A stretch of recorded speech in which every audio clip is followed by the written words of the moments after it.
You better know the relationship was in the way. Godly. Or more like godly nowadays. Ay, baluto es la bicicleta y el desopablica. El que es la carnera, el vendedor, abandonada. Wait, so you gotta make everything work and keep it inside.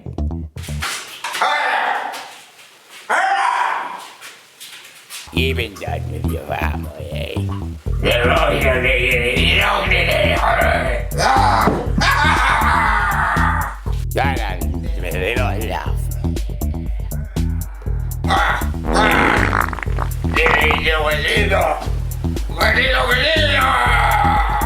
Yeah, man, boy, it's like a gun and get it done. Everything hiding all your brain.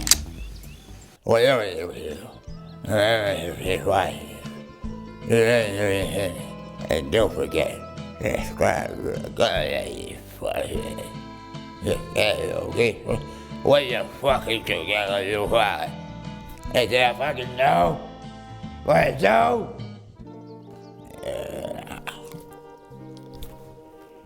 Who swapped my fucking thing out in the carrot? Yeah! It's Patrick Beatty Reviews, the #1 for news. It's Patrick Beatty Reviews, #1 for news. Yeah. Tune in, get up. Yeah, what's up? Keep the change, you filthy animal. Do we want I to want to do this hear right now? from Let's do you it right guys now. whether That makes it or so much not easier. I should see this movie. Like, Oh my God, what am I want to doing? know what you guys think. All right, let's do this. Let's talk Capone, man. I didn't put notes up, but there's enough to talk about with this thing. And the opening for this video is the Capone video that I made last night and this morning, which I'm so sorry everybody for doing that, for putting that on the internet. I'll never get a job So again. was this movie? So it's Capone with Tom Hardy. Was it supposed to be released in the movie theater, and they just decided to start streaming it last week? I believe, I don't know. I'm assuming the most that are coming into streaming right now did have at one point a theatrical release. Let me check. Do you guys think it Wikipedia, though. deserved a theatrical release fuck from what no. you saw? No. Here's No, the thing. So, not at all. so the first trailer was released on April 15th. And they're like, aha, surprise. It really feels like a surprise trailer. Like, I don't think anybody really knew exactly what to expect, except that there was a project called Fonzo that he was working on. That's it, with Tom Hardy. That's literally all we knew. And then they're like, surprise. And then they released it on demand. But the company, I don't know if you noticed this, Patrick, but Redbox Entertainment had stuff to do with it. Oh, shit. Really? Yeah, so it's... Well, I think that that's why- explains it all. Well, here comes a rant, damn it. So I think This that's is why related it to became Movie on Pass? VOD. This has Movie Pass ties. This has Movie Pass ties. I loved my movie pass while it worked. Well, it was great for the consumer if you got out quick. When they were starting to be like, let's forget and maybe charge them another month or something like that.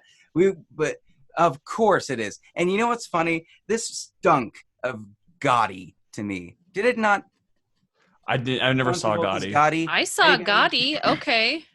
So let's take Gotti and let's make him asthmatic and hardly intelligible. You have no idea what Tom Hardy is saying in this. To break it down, this is kind of at the older times of Al Capone's life. He's been released from prison. He's living his later lives in Florida. He has dementia. There's this mystery about him having a fortune that either he's making up or that it actually exists. Matt Dillon stars as one of the people kind of searching for it. You don't know if his doctor's in on trying to find out.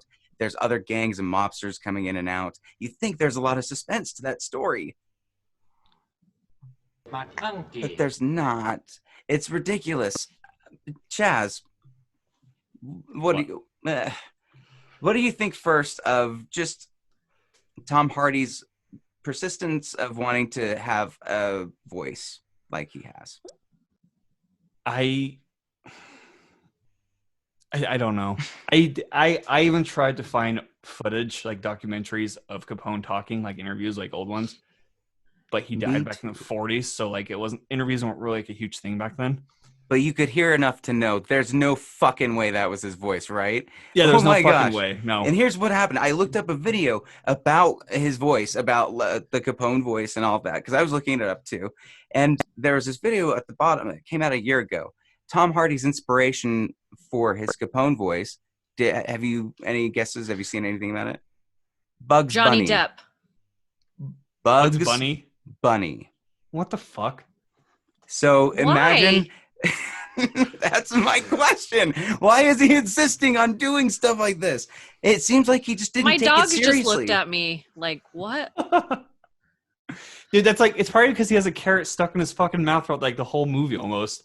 Maybe that. Oh my god, that explains it. Because we're gonna do spoilers in this. I'm sorry, Val. If that's. Yeah. It was gonna No, be this kind of a is spoiler great. review. So I don't even care. Yeah. with the carrot, basically the dementia is causing a lot of health issues, including him smoking cigars constantly. So at one point, the doctor has to swap it out for a carrot. And so for half the time, he's got a carrot shoved in his mouth, which I didn't make the parallel of Bugs Bunny. That's whack, dude. If he really thought that was... If he This thought is that was... not- That's Jared Leto character acting, but like, if he were a 5-year-old. Oh, he has carrot. So I'll put carrot in my mouth. And I'll sound like Bugs Bunny. That's exactly what Tom Hardy sounds like. Bugs Bunny with like cigar lung throat voice. I'm gonna have to watch this movie just to see how bad. Okay, so did they age him in this movie then? They aged Tom He has Hardy? prosthetics. He has has enough prosthetics. prosthetics. He's got the scar. And does He that looks look the cool? part. Yeah, he looks the part. Okay. He totally does look Because like I Al Capone. love the history of Al Capone. Like when you guys told me about this movie, I was like, I would like to watch this because I love documentaries. I love to watch, movies about history and about historical people. But you guys, it sounds like a shit show. Well, I would say it's worth a watch. What do you say? Well, the thing is, so this isn't a biography on Al Capone. What Josh Trank expects us to do is know a lot about Capone's life. And to be fair, like, he's been covered in all these gangster movies. He's been the influence of all the gangster movies. So, like, of course you'd think a lot of people knew about Capone. A lot of people didn't know that he suffered from neurosyphilis, which is where this movie picks up. So, like, he's already going downhill when the movie starts. And so the movie has, like, a lot of surrealistic stuff because it plays with the dementia and, like, are these just memories coming back to him? Like, all that stuff. But it doesn't give into that at all. And like a lot of it comes off as phony. And like there's 2 scenes where he shits himself for hell's sake. And like we're forced to watch it and like be like, it's so repulsive. And that I think that's what pisses me off the most is that like it's so over the top, like in your face, being like, haha. Because Josh Trank is known. So like with Fantastic Four, there was a lot of studio involvement. We know how pissed off he was at that. Like, we know how pissed off he was at that. This movie feels like the middle finger to studios being like, aha, you had no control over me. Look what I can do.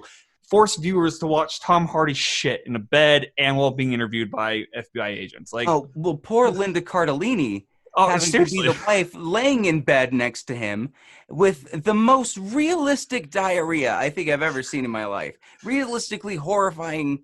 And, like, I don't inspect that, so I'm not an expert on it, but it looked terrifying. And just with his horrible Bugs Bunny voice, he's just like, he's half the time he can't tell what he's saying. It's just random, like, noises.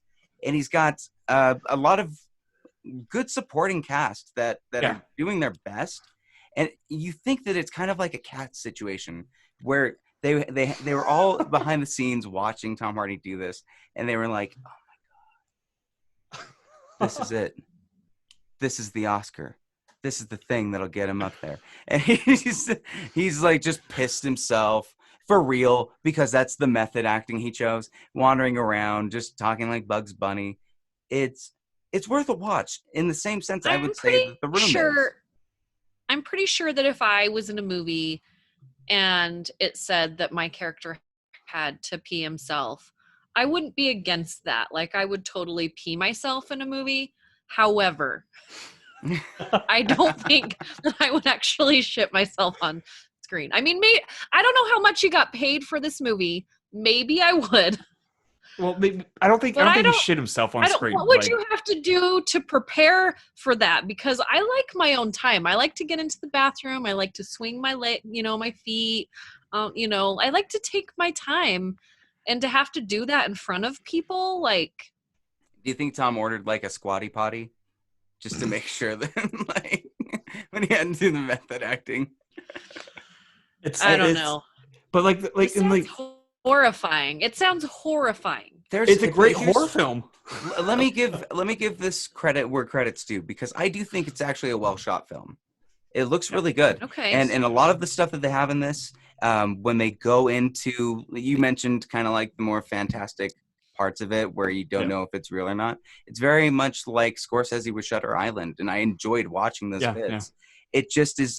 It's if you've got this main character where everything is surrounded by him, and you've got a voice that if you can't get past it, you can't get past anything. Really, it all is kind of a farce. But if you can strap in, there's a few moments I think where I was a little bit more engaged than anything, especially towards the end. It does have a pretty big like climactic ending, but it's a lot of slow Tom Hardy just getting to do whatever he wanted. Like Venom, he got to do whatever he wanted, right? He got to jump into the lobster tank. He got to bite the heads off and do whatever he wanted. This, it feels like, because you were saying maybe Josh Trank was like, I'll do whatever I want. Maybe he said that first, and then Tom Hardy said, yeah, but you're that director that did Fantastic Four. This is my movie. And he's just going to write, I don't know whose choices it was to do this. I don't know. I think, like you said, is like, if you're going to make this movie, and it sounds like to me this is kind of the Logan of Capone, right?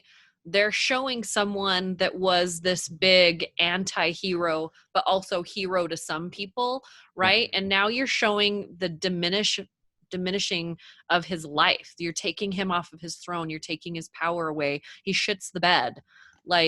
So you're basically killing a hero in this movie. And if you're going to do that, and you're going to do Capone, and you just, we just had Joker, like we had that movie, so you're at this point, you want to push all of those, buttons, and you want to make sure that you make something that people have never seen before. Like you said, we've seen a million Al Capone or, shoot 'em up kind of movies like that. This doesn't sound like that. This sounds like we just took a superhero out of a superhero, outlet, put him in the real world, and watched him deteriorate. So yeah, I think they're hoping for the Oscar, but it sounds like they shit the bed themselves. Like this movie has like shit stains written all over it. That was awesome. But my question, gross. That sound is gross. my main issue is that like they didn't give him any like human traits at all. Like he was already gone when we first meet him. Yeah. And so the whole entire film we're just watching this crazed old man like, get off my lawn for whatever fucking reason. And like I wonder, because like I know he got neurosyphilis. Like this is where I did some research, because I'm like, okay, how the fuck did he get syphilis? Like that's what I would want to know, because not a lot of people knew that, right? Asking the questions, we're all here to. And it turns so when a boy and a girl, right? When I thought that's what it was. Like he used to test prostitutes for this guy he used to work with. Like that was his job, was to test prostitutes. And that's where he got it, and he never got it cured. And so when he was in prison, his whole mind started deteriorating, and then they let him out. Yeah. So, but we don't see that at all. And like I wonder if like we saw that backstory, at least him getting out of prison, and like if that would give him some human traits at all. Because I know he was like an evil man. Like, I mean, he was a piece of shit, like killing people left and right, and was like very corrupt and whatever. But even then, like they have people flaws. Seem to like put him in that, they don't see that he's real, and so they think that he's kind of cool because he did all of that. But yeah, he was a pretty crappy person. But I agree with you. I think if we would have seen, and I haven't seen the movie, but from what you're describing to me, I didn't know that part about him. And if we would have seen that, where he was kind of up here, and then you kind of see where it took him, maybe you would have cared about it a little bit more. Because like, I mean, like here's like the slope, like of him going downhill.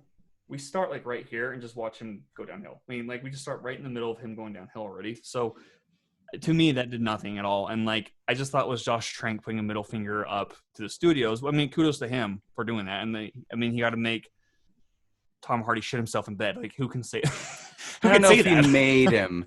Right. Tom Hardy's like, yeah, made me do that. Yeah. No. But I mean, like, you know, he got Tom Hardy to be a part of this film in some sense and go crazy. And I mean, you see Tom Hardy. I mean, I think one of the cool shots is like you see him holding like a golden Tommy gun and going on a shooting spree in a diaper. In the final act, yeah. Like, how fucking cool is that? Yeah. Is that going to be your Halloween costume, Patrick? Oh. Well, I've already got lots of pieces of it, if you will see later on. But I agree. And really the only redeeming thing that they try to add in is with his son that's estranged from a different family. They do try to give that connection, but it's so weak. They just, every once in a while a phone call comes and he'll pick it up and go, and hang up, and that's it.